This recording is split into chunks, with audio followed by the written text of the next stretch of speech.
have any question on that, I'm ready to help to clarify. Please introduce yourself. Unlike last time, what I'll do, I'll answer the questions as you ask.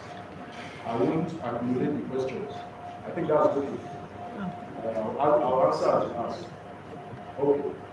All right. Thank you so much. My name is Guy Frederick. I'm the senior editor of Channel Network Affairs, CNN News. Let me start by really appreciating our military for taking our time to do what they're doing for us to have time to sleep. Because if not for you, I don't know where we would have been now. Let me commend the military for doing that first. Yes, my expectation was that you show us a short video. My expectation was for you to give us details on the US Nigerian Joint Operation of 25th December, which was a Christmas gift to the terrorists. I expected you to give us some figures, civilian casualties, and area of strike. Because there was also this issue of strike in Kwara State or farm. So I was also expecting you to touch on those areas, which I didn't hear any. Then I was also expecting you to tell us if truly Tunji was part of those that they expected that very day. So those are not the areas of concern that I was verifying some things. Okay. On the issue of the United States strike in conjunction with Nigerian forces, there is a process of battle damage assessment. We are still in that process, and I can assure you that once that is completed, we will communicate to the public all our observations. However, for now, let us rely on the statement that was made by the Presidency and the Ministry of Foreign Affairs. Let it suffice. But I can assure you that in due course, we will give you all the information that is required for us to. And on the issue of the bomb that dropped in your farm, you said, right? In your farm. Yes. You know, these things are, we cannot rule out that some of these munitions, there could be human error. And so it's possible that it will land. Hopefully, there was no, or luckily for us, there was no casualty where it landed in the farm. So we are happy about that. Thank you. Okay. Yes. Yeah, good morning. My name is Elizabeth Asham. I report for ASO TV. There are speculations online that nobody has heard of ISIS in Sokoto or Zamfara. Nigerians want to know if really they were existing before the US Nigerian airstrike, if actually we had ISIS living in Sokoto or breathing to say Sokoto or Zamfara. Can you help please clarify that? Yes. You know, terrorists are ubiquitous, and we cannot confine them to one location. Of course, there's evidence to show that they're in the Sahel. So we can also take it further. Since the proximity of the Sahel to Sokoto, we can also take it further to Maine, and intelligence reports have confirmed their presence there before those strikes were conducted against them. So yes, they were there, because those strikes were based on intelligence reports that confirmed their presence in those areas. The fact that it was not publicized is also sometimes for operational security reasons, or for operational security reasons, yes. So I can tell you that, yes, the intelligence that was given was correct. Thank you.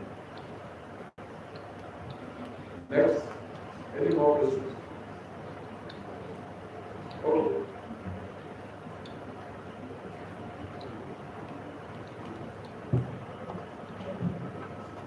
Good afternoon, sir.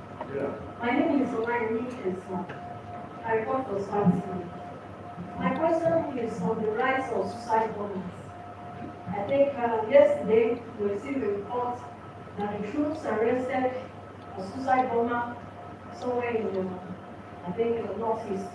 So, and the same thing happened in Maiduguri that we all have, we are hope that something of suicide bombers or something that's already relaxed. So what is military doing in terms of this uprising of suicide bombers in Northeast? Thank you, sir. Thank you. Concerning the issue of rise in suicide bombing, I'm glad you mentioned the issue of the arrest of the person who was going to conduct a suicide bombing yesterday. Now, such arrests are significant because they will enable us to track the activities of other suicide bombing. From him now, we are going to extract information about their models of planning and their TTP, that's tactics and procedures.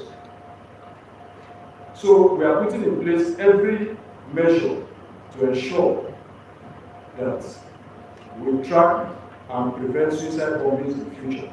However, you also know that it is called improvised explosive ordnances. They improvise a lot of things that they are doing. So in as much as we are monitoring them, short of banning or preventing some activities within the country, which you know is almost impossible because Nigeria is a democracy. We are hoping that in future we will be able to prevent such attacks just as we did yesterday. So we continue to use our intelligence networks to see how we can identify these areas, and I'm sure you also read in that report that a lot of their logistic chains were disrupted from that arrest. So that's the way we continue to go into the new year. Thank you. Yes, please. Sir. Mine is just an observation. My name is Lucky. Mine is just an observation. My name is Lucky Saluda. I work for Channels Television. I just want to appeal to the directors that they should help us by making your speech, your text available as soon as this event is over. Thank you. Okay. We will do that. No problem. It's okay.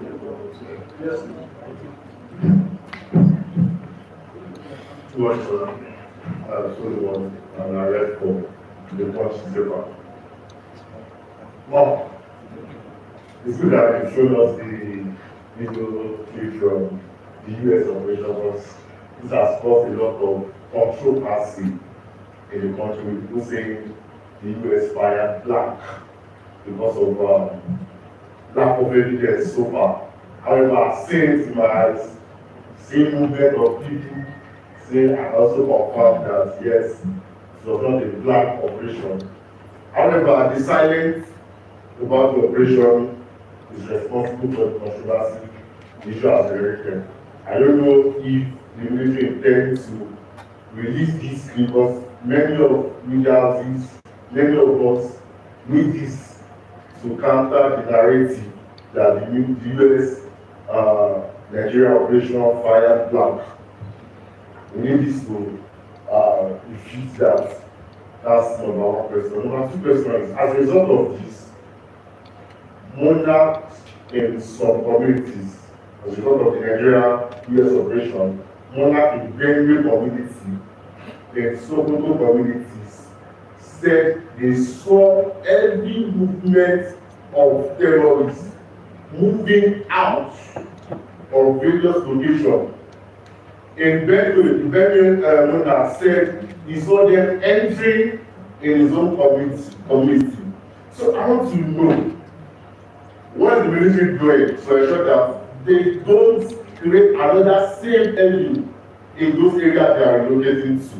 And is there a follow-up operation so that they don't begin to create havoc in this community they are running to?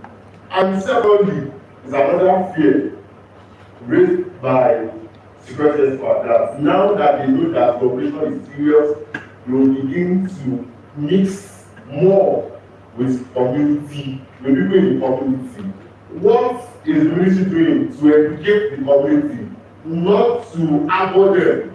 Because as we all know, it's because of they've been providing logistics or something for them. That's why they've been sustaining the operation. This point around it is not business as usual. What is the military doing to tell them that don't abhor these people in your community? That's and on the issue of suicide bomber, the police issued a statement this morning claiming that those that the military arrested were not suicide bomber, that they have, if I said they led the operation and they have them in their custody. They issued a statement this morning, police state command. So I want to know, is there no synergy between police and army? Why would they have to come out to say such things? Is there no synergy between the police and the army in Guatemala represent? Okay, thank you. Okay, so I'll take your questions one after the other. The film is classified. In due course, you'll get it.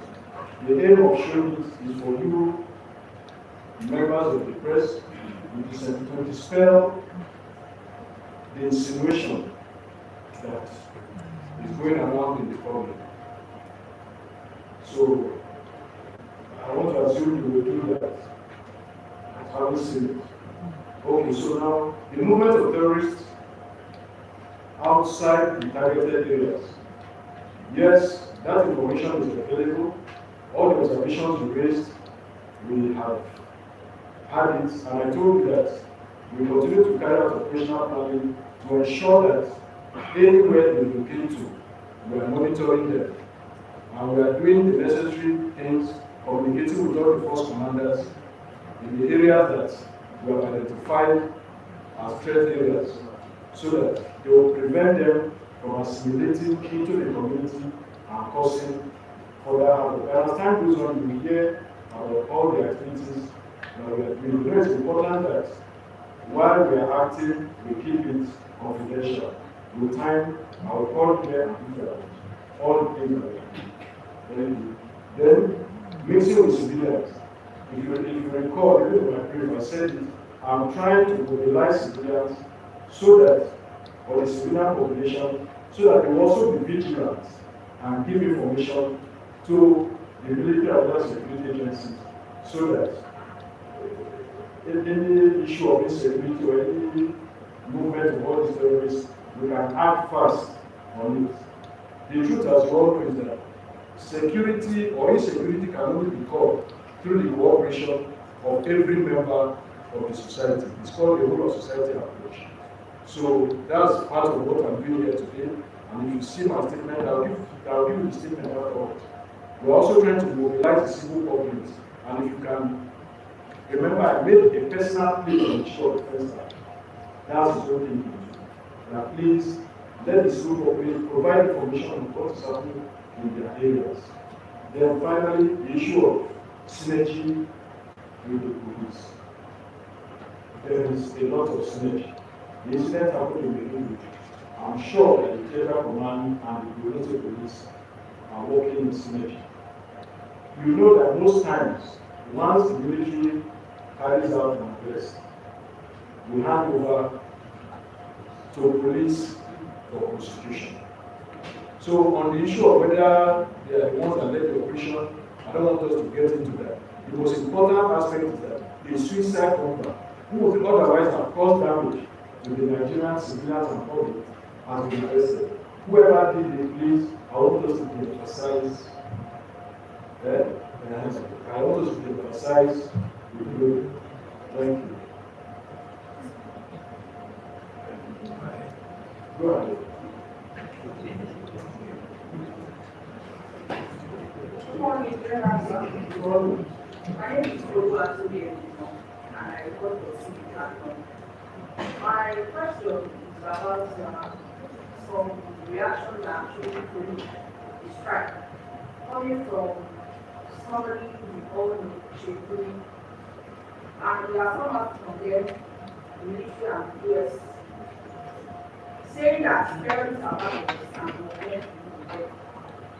does it not portend any danger or threaten national security where we have people in support and advocating that we don't have to deal with terrorists and appeal to them and not seeing the efforts to restore peace and tranquility in the entire part of the country? Okay, thank you. Thank you. You know, you just mentioned the comments by some individuals and leaders.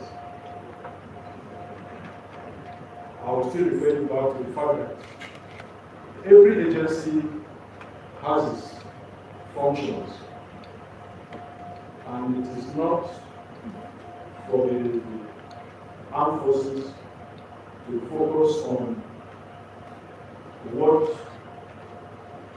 some people in the society do not agree with our activities. Ours is to focus on our kinetic operations and as much as possible conduct non-kinetic when necessary. I believe there are relevant agencies who are tasked to consider that statement if it is against or for the country. And I believe that they are doing so. On our part, we can raise observations to that, and I believe if it is necessary, we will add our voice in raising those observations to the appropriate bodies. Thank you very much. Thank you, Ms. Are you not here for briefing? From this matter, my question is the audience of non-state actors who are going to help in the fight against these insecurities.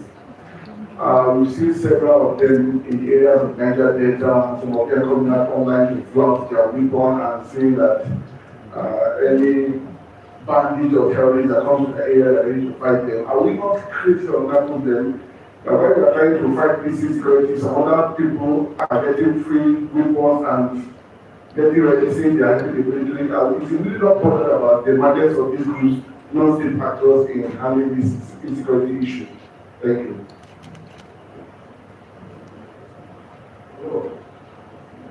I want to get there. I don't think they are non-state actors. Those are either vigilantes or hybrid forces. They are not non-state actors. Non-state actors are always threats to the state. Yes. So, but I understand what your question is about. About us losing control, about for the vigilantes or the hybrid forces. Yes, that's a fear that even we in the security sector always consider before approvals are given for them to be established. And in doing that, we conduct a needs analysis to ensure that there are adequate control measures to make sure that they do not go overboard in their activities. And that's why most of the time, even in the conduct of the operation by hybrid forces, they don't do it alone. They do it in conjunction with either the military or other security agencies. So I want us to be rest assured that we are doing everything possible to control them. And we also urge you as journalists and as citizens to report any excesses that you see so that you can quickly tackle them to prevent them from going overboard, as you say. Thank you.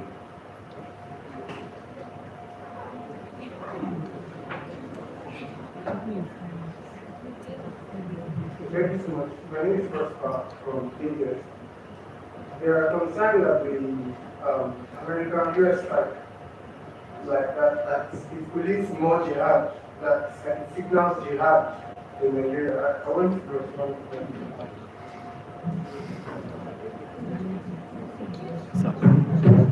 Sir, similar. Same line. My hat.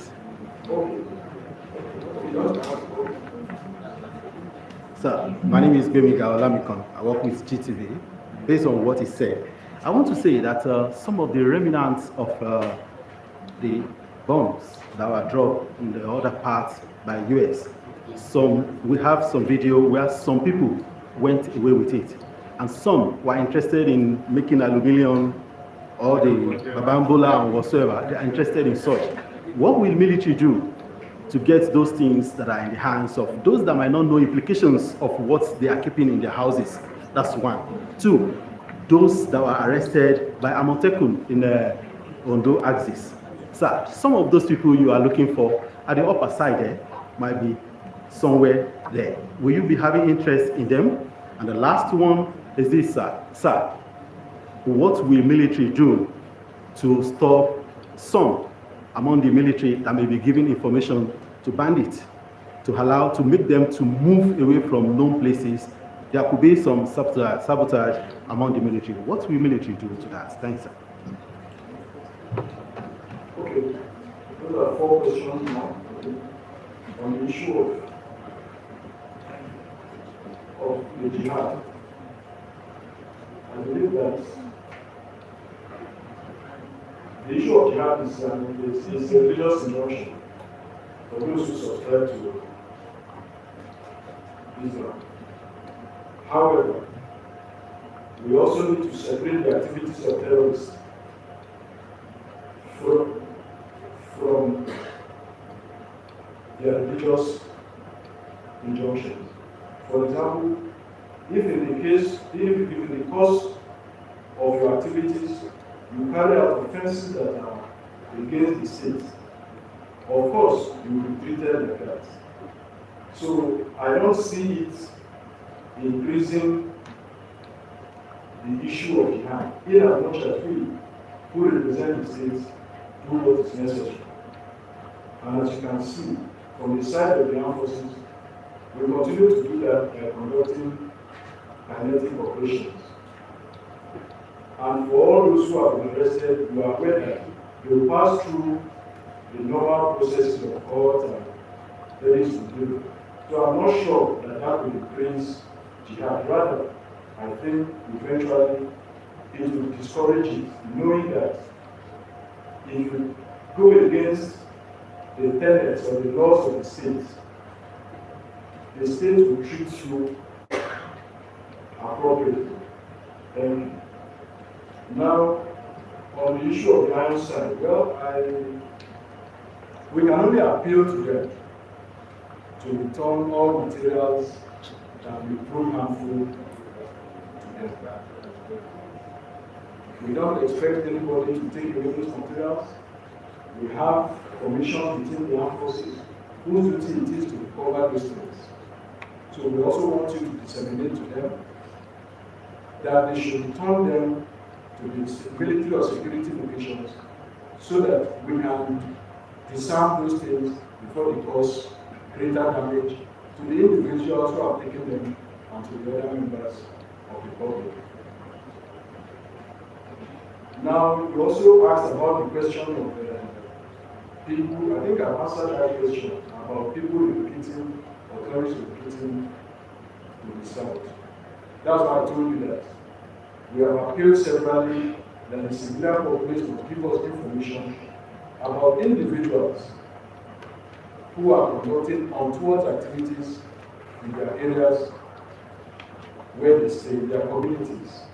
And then our intelligence agencies are also doing their utmost to identify those who are capable or have the intention to cause any problems. Lastly, you mentioned the issue of internal saboteurs. Yes, it's an issue that the military is actively aware of. And in all our processes, we conduct vetting before we recruit people, and then even within the system, vetting after care. And so it is difficult actually for individuals to be able to continue to conceal their untoward activities against the armed forces or against the state for a very long time. And I can assure you that if such individuals are discovered, the military will not shield them. We will take necessary action and we will inform the public as soon as we identify such individuals. Thank you. Any other question? You're on to GTV Africa, live from Defense Headquarters. As you've listened to the information passed by the military as regard to those activities carried out by the military, the troops, and what they have done within the system and clearing the terrorists out in the house. Director of Defense Information, Director of Intelligence, and Director of Training. So certainly I'll be inviting those the individuals that have key responsibilities so that they will assist me to also tackle some of the questions that you are asking. Looking right in the house there, you see Director of Defense, GDI, the intent, and others. And on this note, I come to the end of the briefing for the day. Until I see you again, bye for now. From the Director of Defense Media Operation, till we see you again next week, goodbye.